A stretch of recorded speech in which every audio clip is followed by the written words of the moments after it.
Hi, Kim Ringer here from All About Spirits Life After Cancer. And when we are given a cancer diagnosis, it throws us curveballs. I created Life After Cancer to help bridge the gap between what your medical team can offer you in their services and what you need to actually be able to survive life after cancer, emotionally, spiritually, physically, in all of the different ways that your medical team doesn't participate.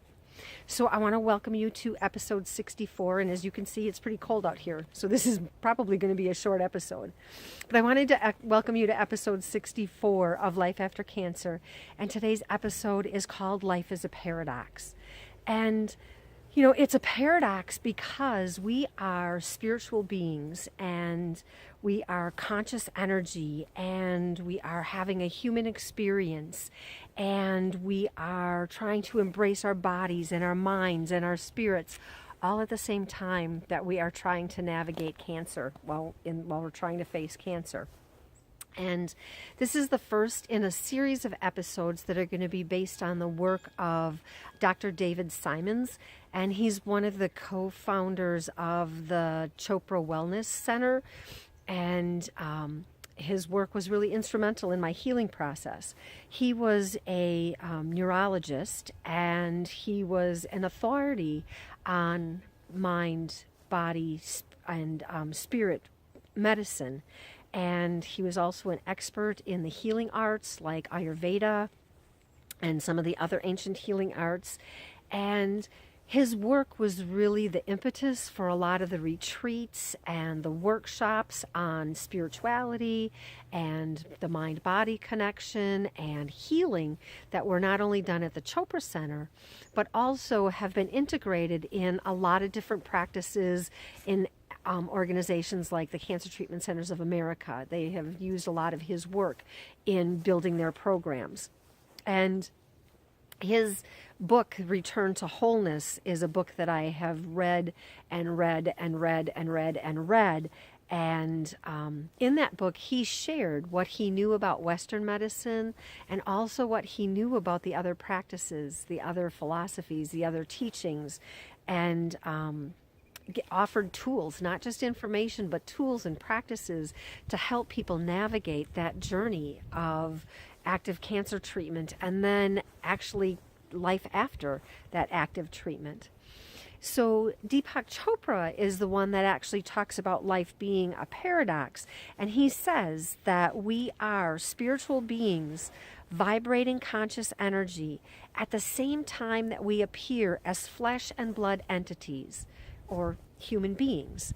And when we see ourselves only as the physical component, only as the physical aspect of ourselves that is here existing in time and space, we are impacted by the laws of entropy, which is the law that says, eventually order degenerates into chaos, which is what causes our body systems to eventually stop working the way they're supposed to, and starts the decomposition process, which we call aging. And so if we only think of ourselves in the context of the physical, it can make this journey really, really hard for us. It leads to suffering, and it leads to fear, and it activates aspects of our diseases. But when we can see ourselves literally as true nature, as a part of spirit, as a part of the all that is, the veil of our ego can get pulled back and we can release the trappings of that part of ourselves. And we can see ourselves as eternal beings and as boundless and limitless and whole no matter what's going on. So my hope in presenting this series to you is to really help you find a way to awaken the inner healer that exists inside of all of us. And what I know is the most valuable gift that anybody can give someone, whether you're healthy or sick, whether you are see yourself as physically well or as physically unwell, the biggest gift that we can give someone is a reminder of who we really are internally, who we really are as eternal beings. And if we can remember that we are eternal, it helps us not to succumb to the illness or to the idea of death. And, I've said this in other shows. If we think we're getting out of here, no matter who we are or what kind of shape we're in, if we think we're getting out of here any way other than dead, it doesn't work. We're not going to leave the planet any other way. If we live, we die. If we breathe, at one point we don't. So if we can remember that we are not the physical structure of our body, we are so much more, it can really help us in the process. So over the course of the next several weeks, I'm going to be sharing some of the tools of Dr. Simon. And, they are powerful tools. They are life-fulfilling. And they have helped me, certainly in my journey, but they have helped thousands of cancer patients walk through their journeys and have had amazing experiences with them. It has helped me combine the best of what Western medicine has to offer with the reverence and the understanding and the belief in the miracles and the healing forces that exist in all of us.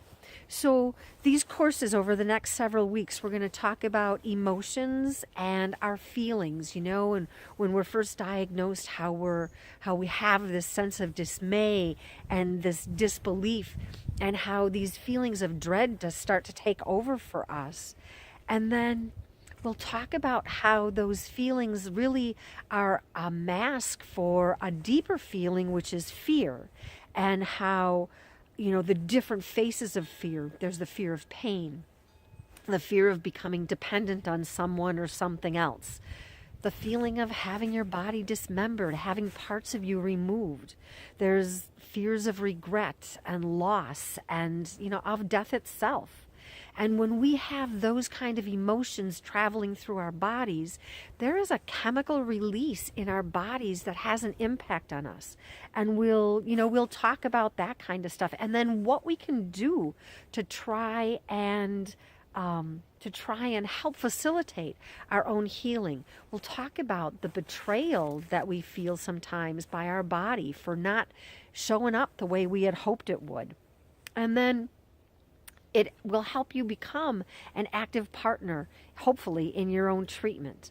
So if you have asked yourself while on your journey, either at the beginning of it, in the middle of it, after you're done with treatment and you're walking through the process of trying to pick up the pieces of your life, if you've asked yourself the kind of questions like, why me?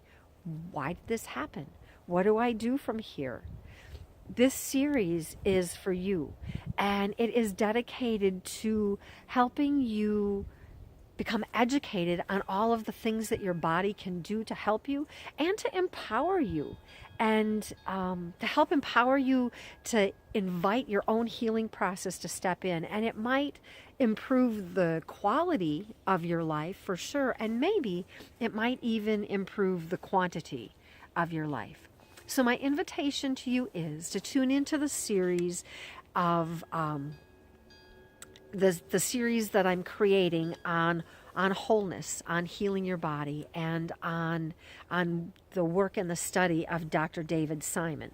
So if you find this information helpful and you know somebody who might benefit, I hope that you will like and share this information, share it with people that you know, and that'll make it available for other people to be able to find it. And I hope that you stay tuned, and that you step in and become a partner with your own healing. I know I personally was told to get my affairs in order, and I really believe that by inviting these processes in and doing this work, I have improved the quality of my life, and I think that I've improved the quantity of my life too. I am, more than 11 years out, and I'm still on the planet, and that's a pretty good deal for me. So I hope that you'll join me for the rest of the series. I don't know how long it's going to be, but you can expect to be put out every Monday night at about 5:30. And until we actually have a chance to talk, I hope life treats you well. Thanks for being here today, and make it a great week. Bye-bye.